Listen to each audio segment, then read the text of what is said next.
Hey guys, excuse me. Hey guys, what's up? Yes, this is live. It is Saturday, the last Saturday in March.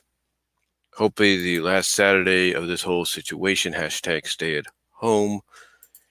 But I wanted to come on here because I know in some areas of the country, hashtag stay at home is still going to be implemented in some way.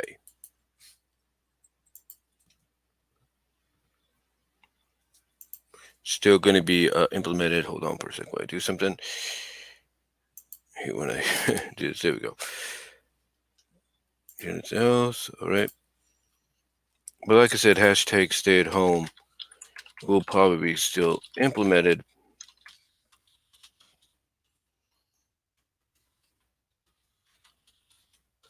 Um, as we speak.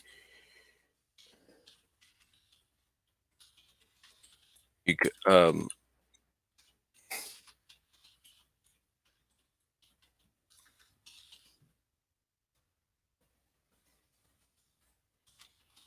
hold on, while I put on the finishing touches here for this live stream.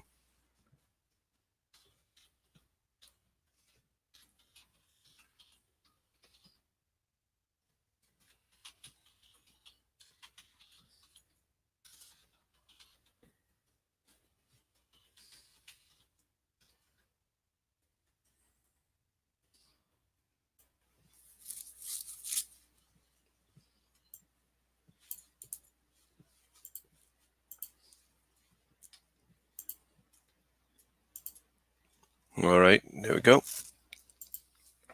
Well, like I said, I wanted to come on here and, like I said, depending on the situation we're in right now, apparently this week is when they're going to probably change up the whole hashtag stay at home deal. It may change, maybe extended. It may be coming to an end because, our president wants things to get up and running, or at least the beginning of things getting up and running by Easter. And if he's determined to do it, he's determined to do it. But anyway, I wanted to come on here. Excuse me. I wanted to come on here and give you basically during this remaining stay at home, hashtag stay at home, hashtag 15 days to slow the spread, social distancing, if you will. Social distancing, if you will. I wanted to come on here and give you basically 5 episodes of MLP, Friendship, My Little Pony Friendship is Magic, to watch. Now these are not now this is not a top 5. These are not listed. These are just things off the top of my head.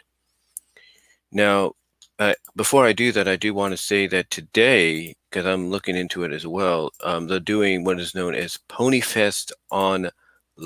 Yes, Ponyfest Online is indeed happening at the Ponyfest Discord server.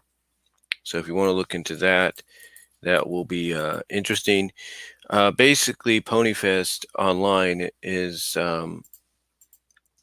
it's just the way of saying, look, we know that a lot of conventions are being held off right now. A lot of conventions are not happening until later on or until next year because of the pandemic or the situation we're currently in.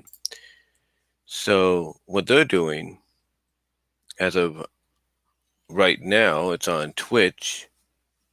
They are doing Ponyfest online. So, and right now, let's see, still plugging in along with our stream with MLP Silver Quill with over a few hundred views on Twitch. He's doing continuity character flaws. So that's what Silver Quill is doing right now. So check that out. It's on the Ponyfest, I guess, online Twitch page. Anyway, I wanted to come on here and basically, like I said, give you 5 episodes that I believe you could watch during this time that we're in right now.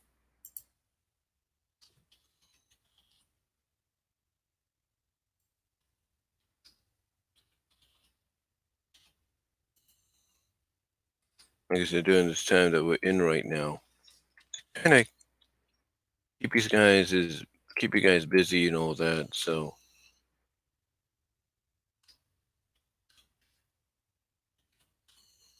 I guess I'm putting the finishing touches on here.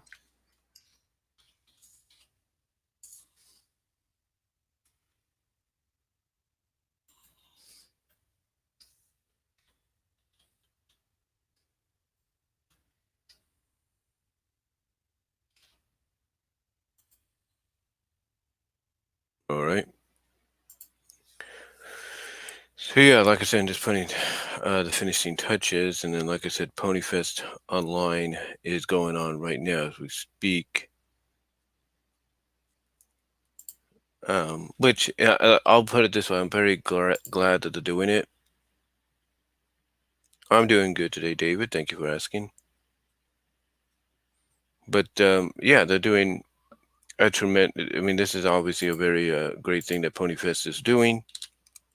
Like I said, obviously they know not a lot of people can, be out and about, um, as we speak. But anyway, getting back on topic here, I wanted to, like I said, come on here live as quickly as I can because, of course, it's Saturday. I have family, of course. I want to do stuff before they get up. I wanted to come on here and give you guys, like I said, 5 episodes that I would recommend watching during this time because, like I said, we don't know whether or not this time is going to continue, whether it's going to be, whether or not we're going to have it extended, stuff like that. We don't really know what's going on. So these are 5 episodes. Maybe I might add a little bit more in there, but right now these are just 5 off the top of my head that I feel people should watch. And, will they include specials? Maybe, maybe not. We'll have to see. But anyway,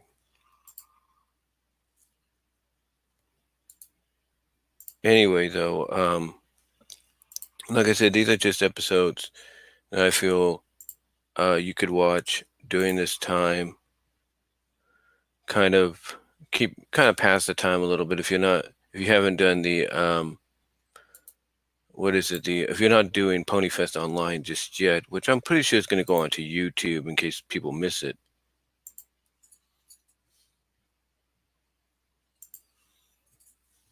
Um, anyway, so let's get into the 5 episodes as I'm linking this up at the various Facebook group pages and stuff.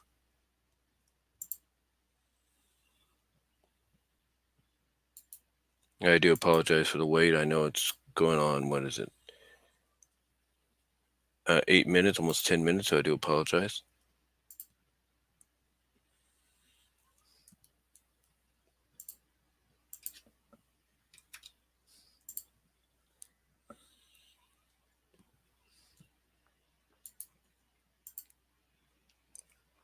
All right, hold on. And if I do this, if I convert this into a podcast later on, don't be surprised. So if you hear silence during the audio portion, if it goes into a podcast, I do apologize.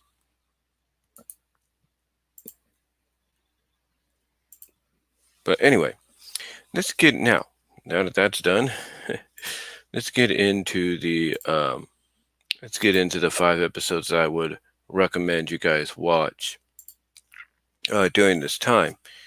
And the first one I want to start off with, the first episode out of the 5. Again, not a top 5, totally unscripted, uncut, on the fly, off the top of my head.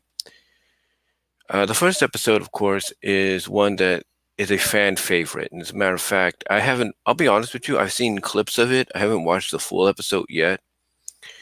But it's a fan favorite. It's a very popular one. I mean, I know some people might have mixed reactions to it. But the first episode I want to recommend is from season 2. That is Secret of My Excess. And yes, it's obvious why I did it. It is a Sparity episode. Sparity, which is short for Spike and Rarity. This episode was, of course, like I said, in season 2. This was aired and done while Lauren Faust was still on the show. I think she was still the executive producer or the main executive producer in charge. Um, but she was slowly, but what was going on at the time, from what I can understand, is she was slowly phasing out of that position and passing it on to Megan McCarthy. So Lauren, again, like I said, was still kind of like the head mayor in charge here, the head alicorn, if you will. And she, back in season one, when she created the show, when she created this concept of the show for the characters, she had come out in various interviews and said that the reason she did what she did with Spike, when, like in the first episode, when they're going from every part of Ponyville and meeting up with what would be their friends, the main long life friends, the rest of the main six, main seven. When they were going from meeting Applejack to Fluttershy to Pinky to Rainbow, um, doing that, when they would get to when they doing the traveling in between that, they showed up at Rarity. I don't know if Rarity was the last one or she was one of the first, but they showed up at Rarity. And unlike when they met the other characters, the other members of the main seven, when they first meet Rarity, I mean, first of all, the way they do it is like it's a grand thing. It's like you hear her voice, and all you see is like the backs of Spike and Twilight, and then all of a sudden it splits open. It's like parts a little bit, and then you see Rarity. And right there, when that moment happens, that instantly it goes from you see Rarity for the first time because her back's to them, and then when she turns around, you see what she looks like. That's when it pans to Spike, and Spike's just got the hearts in his eyes, like, oh my gosh, whoa. So basically, yeah, Spike went gaga for Rarity the moment he saw her. And this is after, I think, they met the first few, some of the other characters, some of the other members of the main six, main seven. He went gaga for her. It's like, oh my gosh, I've never seen a gorgeous pony like this, or any kind of creature that's this gorgeous. Now, some have interpreted that later on in the episode or later on in the series, when I think it was later on in the episode when I think she's walking with Twilight or something, or well, not afterwards, but it's somewhat in the I don't know, it was later on this first season. What happens is one of the CMCs throws a boomerang or a frisbee or something, and it whips around Twilight's hair, and because it does this, it whips Twilight's hair into basically the same hairstyle as Rarity's, and Spike's in love with that. And it's like, whoa, wait a minute, you're in love with essentially what is your sister? Because what, she has the same mane style now as Rarity? I mean, it didn't really. I mean, I know it was made for comedic effect and kind of maybe allude that the reason Spike's in love with Rarity is maybe her hair mane style. I don't know.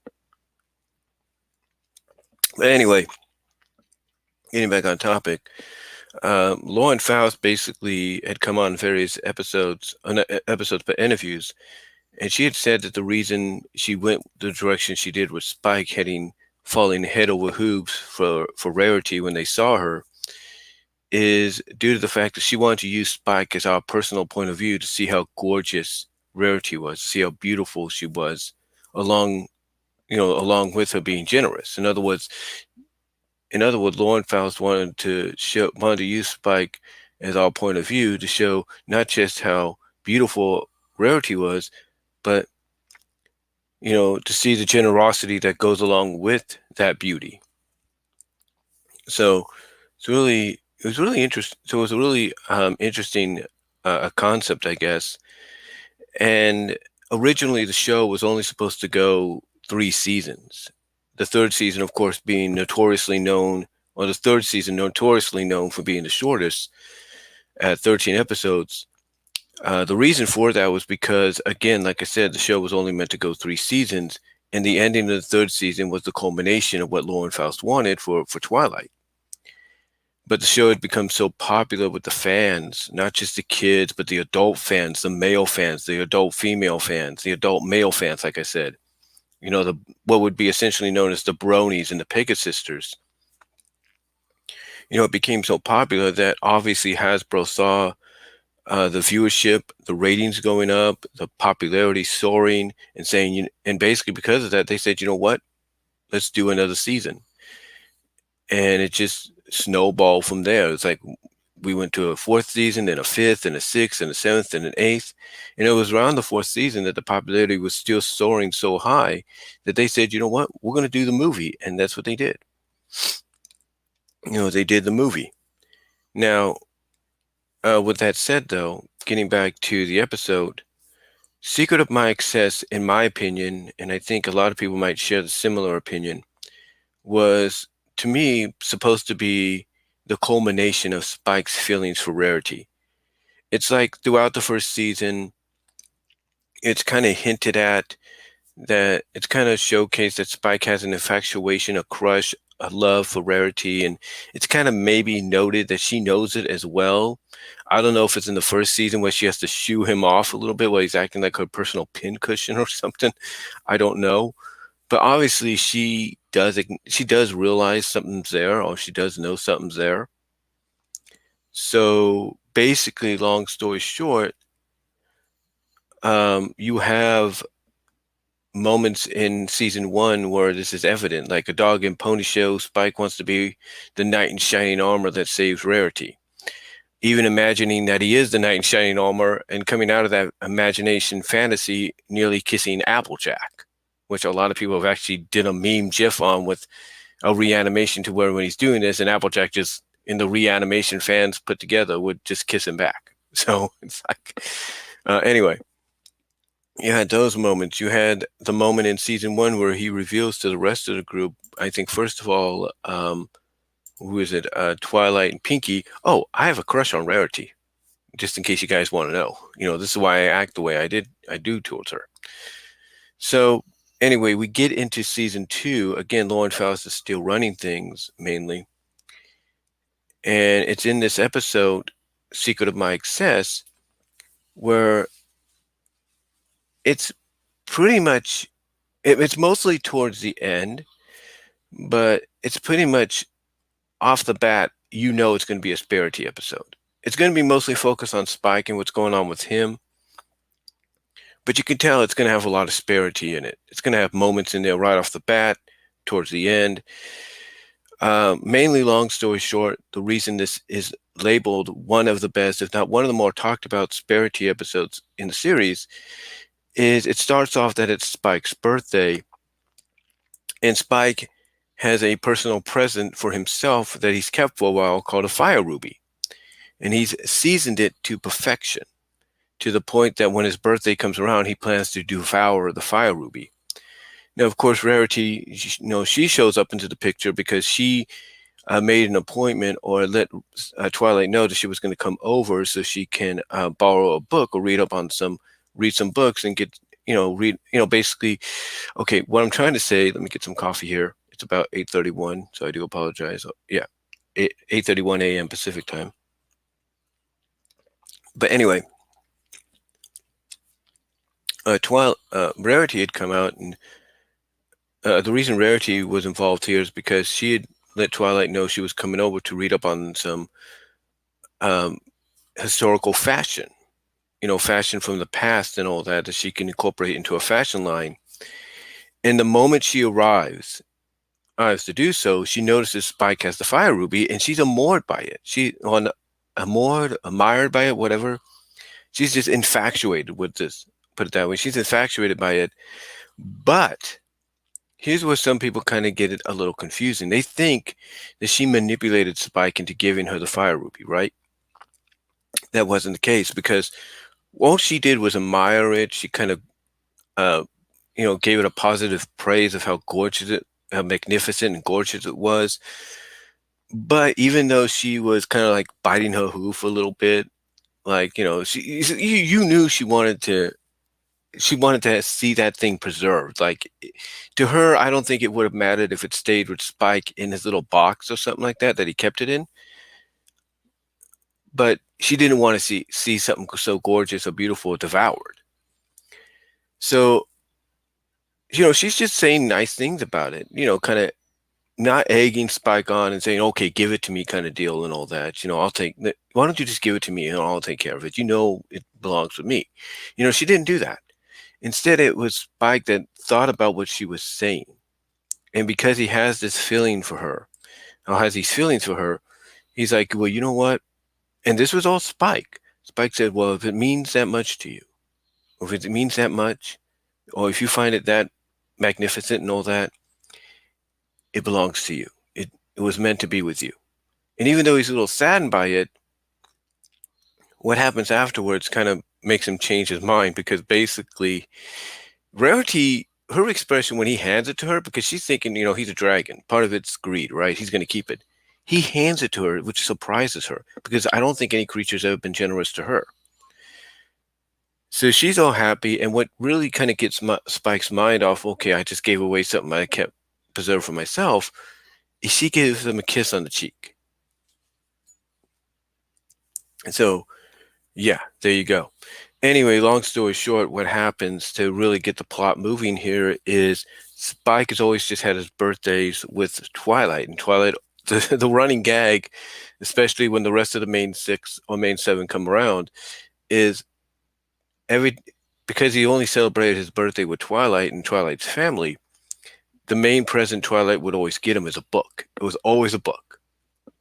And this and this running gag is kind of revisited in Hearthbreakers at the beginning, after Pinky and Applejack stop by to say good say farewell before they go off on their family holiday trip together. To have the family spend the holidays together. The ending of the intro, before the actual intro, but the ending of that before we go into the intro, is Spike opening up the present, and it's like, oh, it's just a book, So anyway, like I said, they revisited that gag. But what really gets this going is because of this, Spike doesn't realize that he's going to be giving in to his dragon weakness, which is greed. Because the more people give him stuff, the more he wants stuff, the more he wants to take things. And it starts to infect him. It's like he understands the whole concept of getting presents for his birthday. Like, he starts to understand that. But what really triggers him, I think, in my opinion, is when Cherry Lee, she didn't have to do this. Cherry Lee gives him a hat. He bumps into her, helps her, pick her stuff back up, kind of acknowledges to her, this is what's going on. And then she didn't have to do this. Cherry Lee gives him a hat.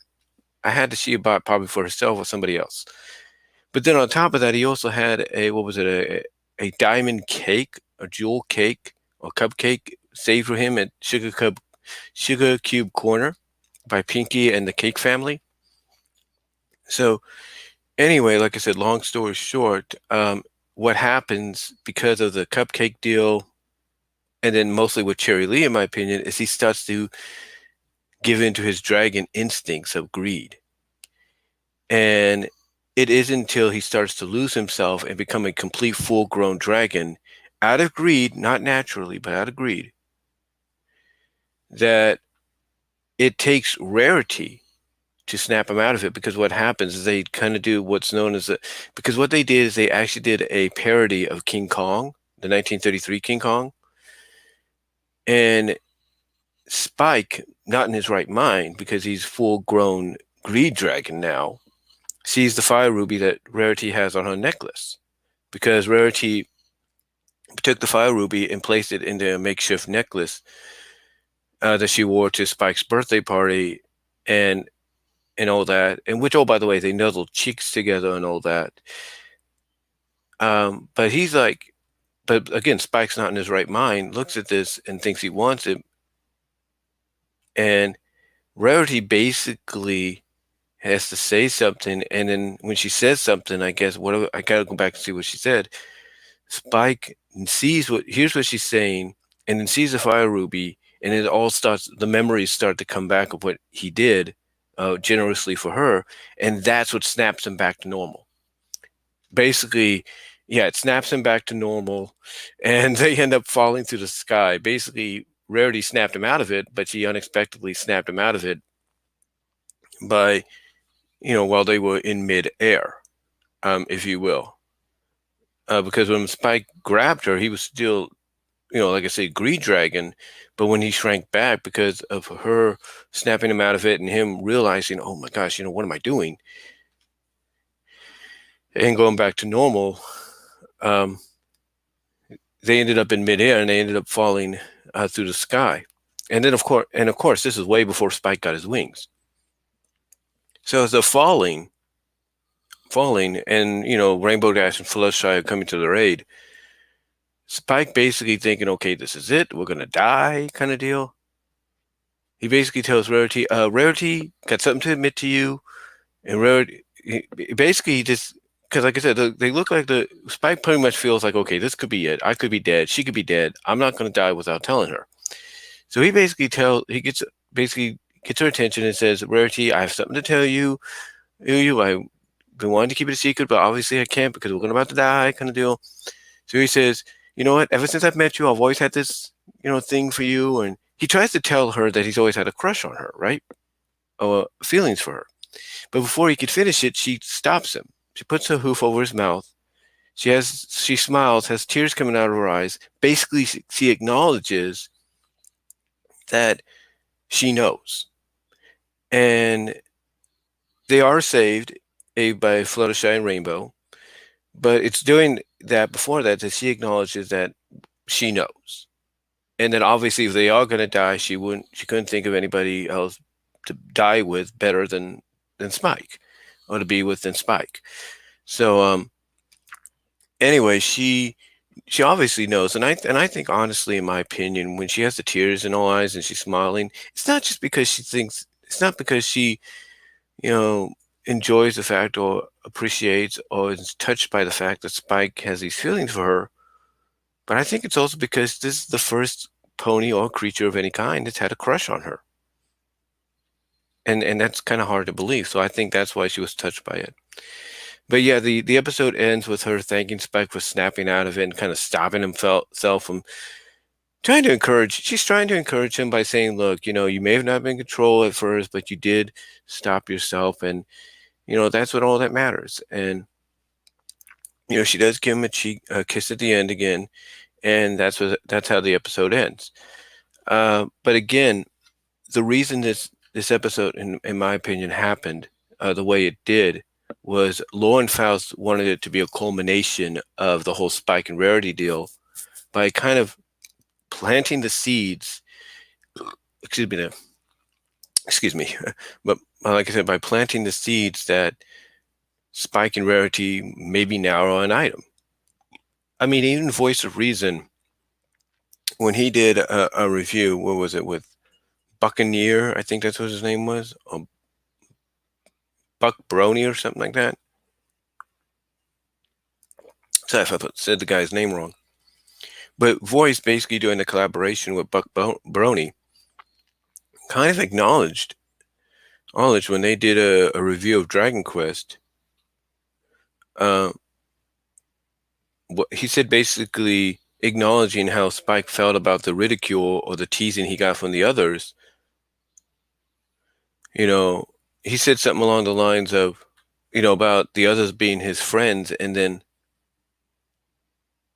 when he got to Rarity, he says, well, basically, Voice says something along the lines of how Spike felt about how the others were teasing him a little bit or kind of playing on him about being not like other dragons. And then when he got to Rarity, basically saying, well, how do you think, he basically acknowledged, talking about how Spike felt about the others teasing him. And then when he got to Rarity and said his friends and possible girlfriend, or something like that. So basically, yeah, Voice at that time acknowledged that, the episode Secret of My Success, which came out before Dragon Quest, I do know that, pretty much opened the door, if not kind of blur the line of, yeah, I think Spike and Rarity are probably an item now. And that's why it is a very, like I said, very popular episode, sometimes very polarizing, mixed, whatever. It's mainly because of the fact that, to me, this was Lauren Faust's way of trying to culminate the whole Spike and Rarity deal and kind of leave it open to interpretation or implication that, yeah, these two might be an item now. So yeah, that's why, in my opinion, Dragon Dropped was done the way it was done. So that's how I look at it. Not Dragon Drop, but I'll get into that in a moment. But Secret of My Excess was done. It was because it was the kind of, I guess, from Lauren Faust's perspective, kind of close the door on Spike and Rarity and kind of say, yeah, these two are probably together now, but that's up to you to think. So there you go. Um, but that's the first episode that I would recommend watching. The fourth one, um, obviously, I have to go with, in my opinion, the fourth one the two part is the two-parter, basically. School Raise. School Raise, in my opinion, is a great two-part thing you can watch as one movie. The reason I say that is it's a culmination of a plot line that started before an episode before the season 8 the mid season 8 finale. Basically, like I said, it's a culmination of something that was preluded, that was kind of preluded and started in the episode where the CMCs befriended a character named Cozy Glow, but they had no idea who Cozy Glow was really going to be. And already a lot of people, here's what's interesting. Already a lot of people, when they first saw the image of Cozy Glow through one of the MLP magazines, they saw what her hairstyle and mane looked like, and then saw her chest piece. And pretty much a lot of people were like, that's our villain, isn't it? That's our villain. And I think MLP magazine did kind of, one of the MLP magazines out there did kind of spoil it, that she was going to be the villain. So yeah, basically, um, basically, Cozy Glow, who got introduced to us in that episode. In fact, let me look it up. Let me see if I can find the episode. Hold on.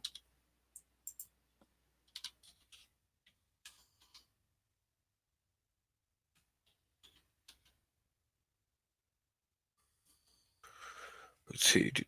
Here you go.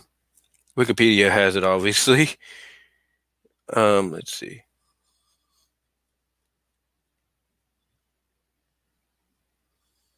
Marks for Effort. That's what it is. So it was on June 2nd, 2018. Marks for Effort came out, and that was basically the prelude to what was going to happen in the second half, because the mid-season 8 finale was the Mean Six.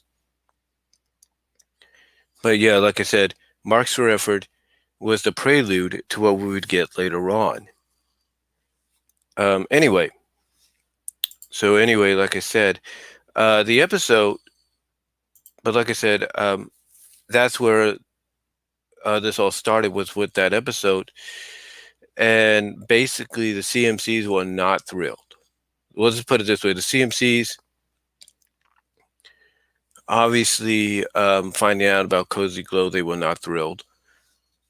But long story short, or this is actually a pretty decent episode. I mean, I know some people have mixed reactions to it, but it's actually pretty good, because what it also does is it brings the character arc of the new characters, the student six, the young six, if you will, full circle. It's like you already could tell at the beginning of the season that these characters, Sandbar, Yona, Silverstream, Gallus, Ocellus, Smolder, they were going to be the main, well, not the main characters, but they were going to be like the main focus for certain episodes, very important episodes. And School Race was one of those episodes. So anyway, this is this is actually pretty good. This is actually a pretty good episode, because when you watch it, not only is it a culmination of what you pretty much expected or pretty much figured was going to be, But it really shows. But what really makes it so intriguing is the fact that I think Josh Scorcher, aka Firebrand, said it best that it was a child character, not an ancient character or some character that had a misunderstanding of things, been, because that misunderstanding went on a rampage or something like that.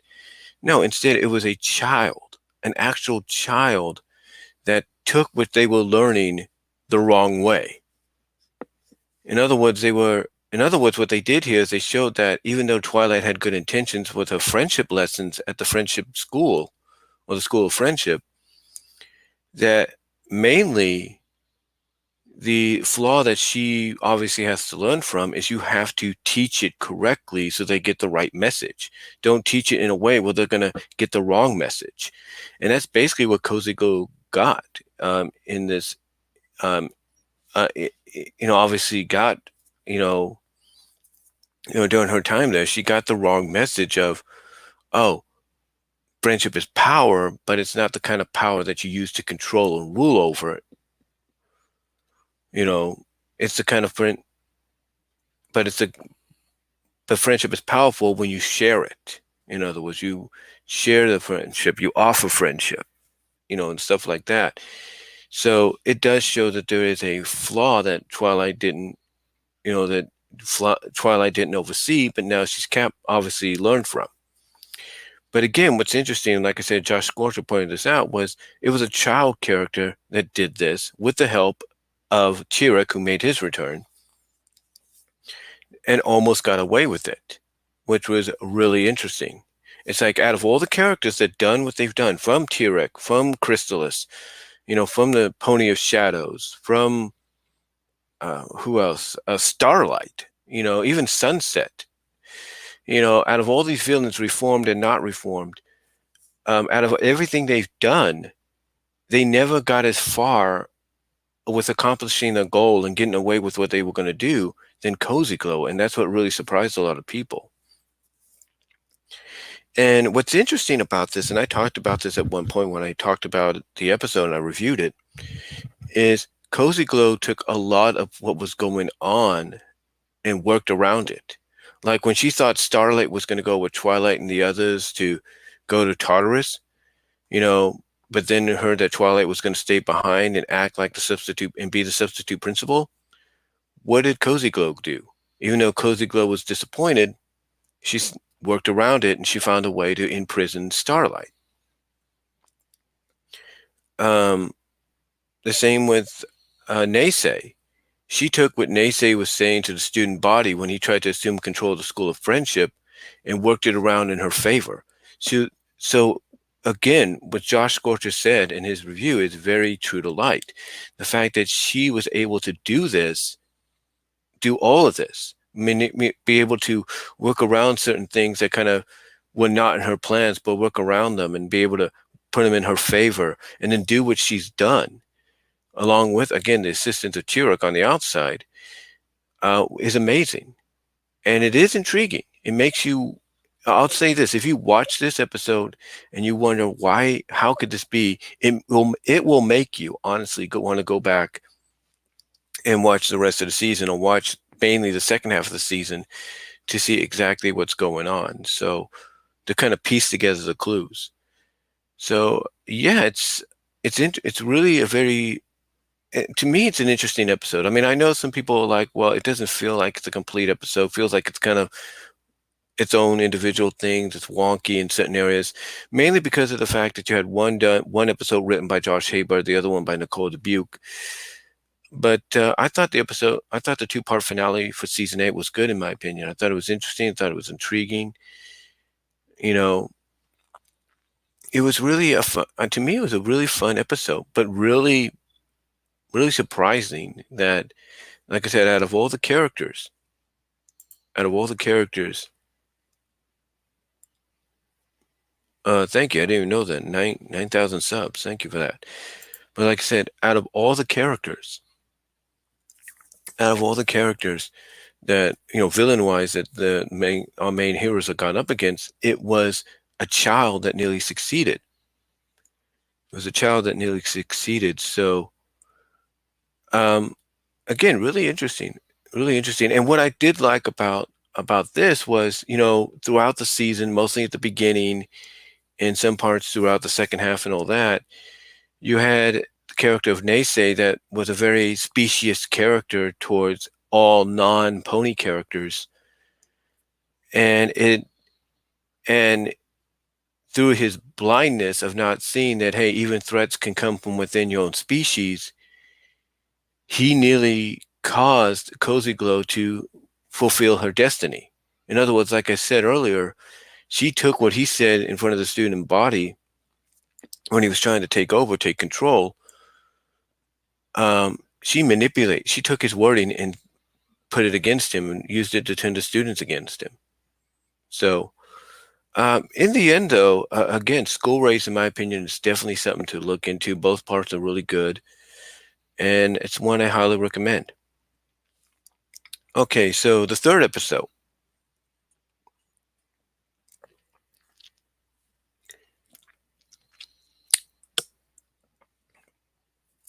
Third episode, in my opinion, have to go with Dragon Dropped from this past season. Dragon Drop from this past season to me was probably one of the best. Now, I didn't see it completely, but if you're a Sparity fan, and if you thought Secret of My Success back when it came out left things to interpretation, to implication, or implication, this did it even more so. Because, everybody was always wondering, okay, well, in the final season, are they going to do something with Spike and Rarity, address what's going on there with them? And obviously they did. And the way they did it was ingenious. They did it in a way that even though kids would find it funny, adults could see what was going on. In fact, Thespio, during his review at Voice of Reason this past year, during their collaboration series At the Screening, even he basically flat out said it, that what was going on was, storyline wise, was the result of Rarity thinking Spike was cheating on her. Because what happened is, usually Spike throughout the series likes to help out Rarity, likes to have his Rarity time anytime he can get it, right? Well, obviously not this time, because he has found a pen pal in Gabby the Griffin. Yeah, Gabby the Griffin came back, and she ends up spending time with Spike. Rarity doesn't know what's going on. She can't quite conceive or concept the fact that the one character that's always wanting to be with her, spend time with her, is infatuated with her, wants to spend time with someone else, which is weird.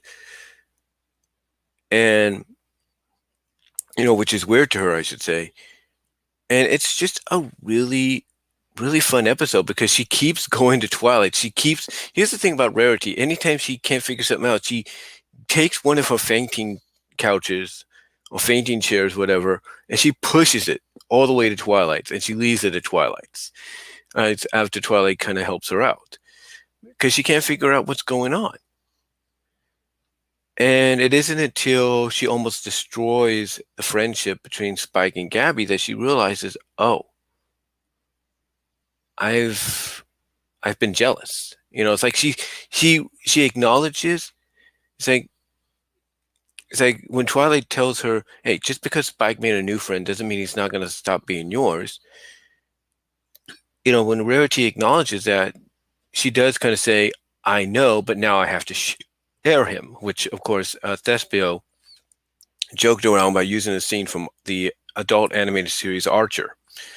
But anyway, Thespio said it best. Will said it best, that even though Rarity says, "I know, but now I have to share him," that before that she says she knows. That she knows Spike's not going to stop being a friend, even if he makes new friends.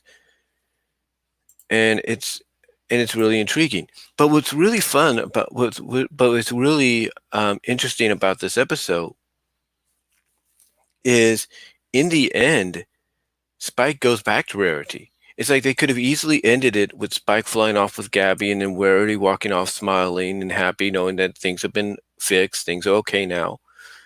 But they didn't do that. Instead, they ended it with Spike coming back to Rarity in the gem cave along with Pinky. Pinky there kind of substituting for Spike. And Spike saying, that he'll always want his Rarity time. But what's interesting about this, and I don't think anybody kind of acknowledged this, is when Spike, when Rare, even though Rarity embraces Spike with a hug and says she's glad to see him, when Spike said, "Yeah, me and Gabby had a great day," Rarity has this grin on her face that you kind of seen throughout the episode, where it's like there's still a little bit of jealousy right there. Hearing Spike saying he spent time with someone else besides her, another female. It's like you see that grin on her face, like, yeah, it's cool and everything. But then it kind of goes to a regular, sincere smile when he puts his hand out for her hoof and it says, "But I'll always," and then he says, "But I'll always want my Rarity time." And then you have Pinky saying, "Oh, so that's how it works," kind of giving that implication or tease, if you will. Um, Again, the ending's really intriguing, and it really gives you the implication or interpretation that Spike and Rarity did probably end up together, or that friendship is so much stronger that it might be slowly developing or had slowly developed into something more. So Dragon Dropped is good. I know there are certain moments some people didn't like about it, but again, it's actually pretty good. It's a really fun episode, and to me, it's a nice conclusion to the Sparity arc from an animation standpoint when it comes to My Little Pony Friendship is Magic. So I would recommend watching it because, like I said, the ending gives you some implication or implication and interpretation to work around with. So okay, so the second episode I have to talk about, of course, also comes from season 9. These are all, in fact, all last three of them are going to be season 9. But the second episode I have to go with is the 200th episode. The 200th episode. This, I mean, I know the 100th episode was good because it really gave you focus on other characters besides the main six. It kind of basically it reversed the roles of the series. Like usually the main seven or the main six is the focal point. In the 100th episode, they became the background characters, while the background characters became the focal point. Here, it was back to the main group, and what was interesting about the episode, it was written by the staff, by the not the staff, but by the actresses, the voice actresses.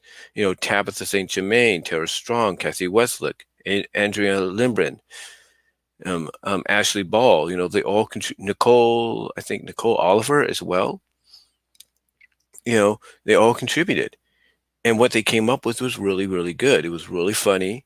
They both had these different ideas for the characters that they wanted to see them get played off of and worked into. From Rarity being the one in charge of the planning to get around Shining Armor's defenses, to Twilight having this rivalry with Shining Armor, to Spike getting his moment, to Pinky kind of wanting to go into space, to Rainbow Dash, kind of having to be, herself, and kind of having to team with Rarity and stuff. And then, and then of course you have Applejack and her whole alter ego of being a country singer kind of deal. So it was really Fluttershy wanted to be a spy and stuff, super spy. So it was really interesting, really great. Just a really overall great episode. I mean, there were some tremendous moments in here. Like, I know Lightning Bliss when she did her review along with Dr. Wolf and Josh Scorcher and Thespio and a few others. She did not like the moment, but I thought it was funny. I thought it was really funny because, okay, so we don't find out until later on that this is all part of a plan, right? But when Rarity and Rainbow Dash go off to do their part of the plan, they're hiding behind some bushes, and the first thing they see when they stick their heads out is Luna showing up to do a guard replacement, which usually doesn't happen, so that should have given something away there. But then we see the guard that's replacing one guard is Zephyr Breeze, and you know how Rainbow Dash is with Zephyr Breeze. But Rarity's like, oh, this is perfect. This is a great opportunity. And she basically convinces or tricks or kind of manipulates Rainbow Dash into becoming a femme fatale, basically beautifying herself up, giving herself a makeover to kind of distract Zephyr, which she does. And it's really funny because you see these facial expressions out of Rainbow that normally you don't really see out of her when she's not wearing this kind of stuff, but it's more feminine and all that. So, and you can tell Rainbow is she's not into this and all that. You can tell Rainbow does not like having to do this, but she's doing what she has to help out.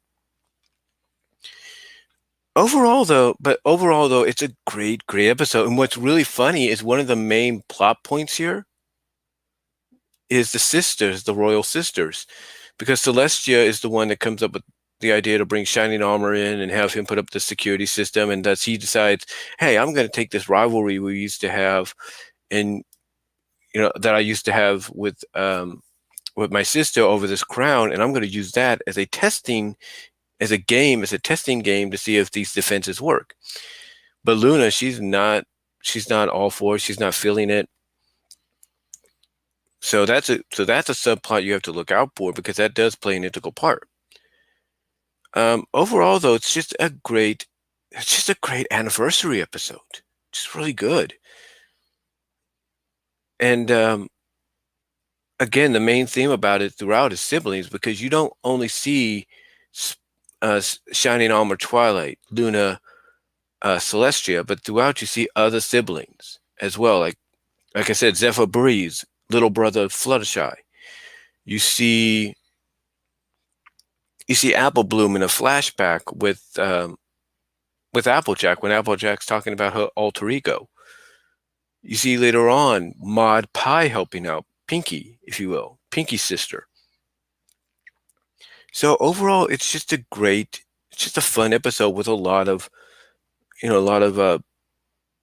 fun moments, sincere moments, touching moments, hilarious moments. It's just overall really good, just really, really good. And the twist at the end, when it's revealed that Spike's the one that was the mastermind behind, the crown being removed from where it was, because we find out that basically when Shining Armor was going over what the plan was for the game, for the test Twilight and her friends were going to go through, Spike, in the flashback, when he's kind of recounting how this all came about, shows that he went to Luna because he could see that Luna was not happy with this, and relating to her from a sibling perspective.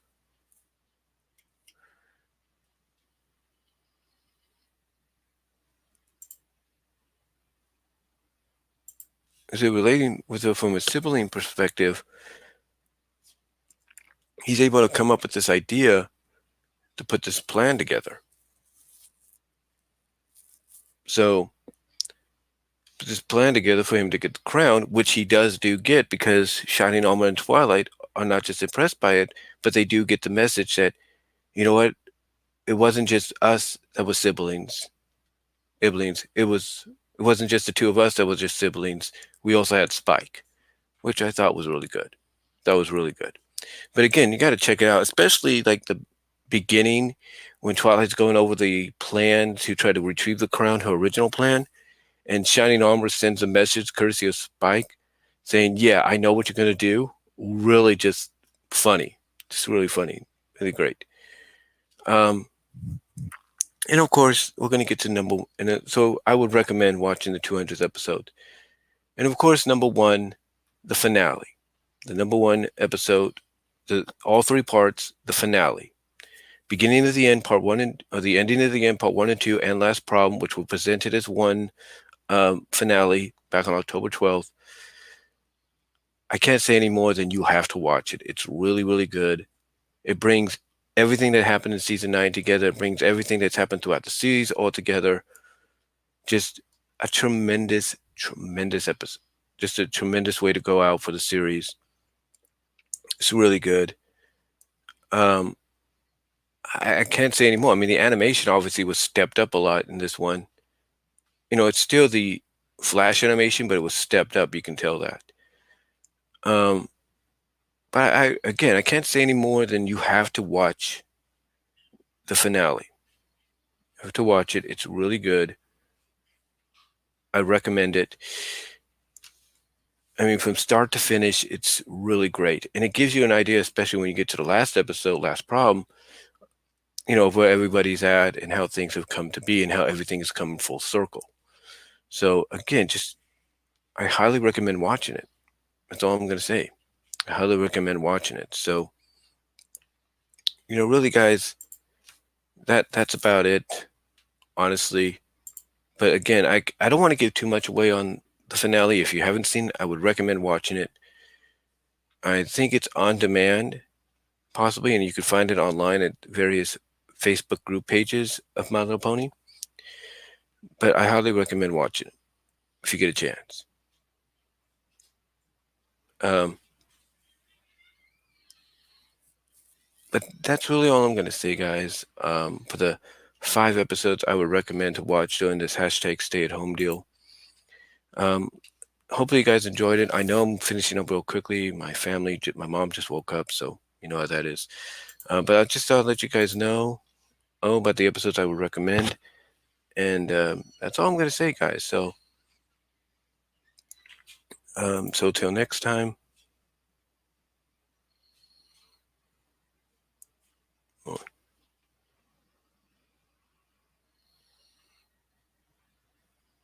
like I said, so till next time, guys. And I'll talk to y'all later. But again, these are just episodes I recommend you watch during this time. I think you'll enjoy them.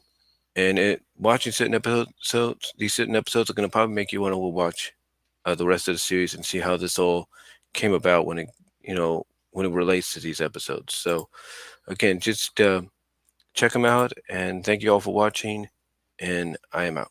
So again, these are just 5 episodes I recommend you watch during this hashtag stay at home for as long as it's going to keep going. Hopefully, not too much longer.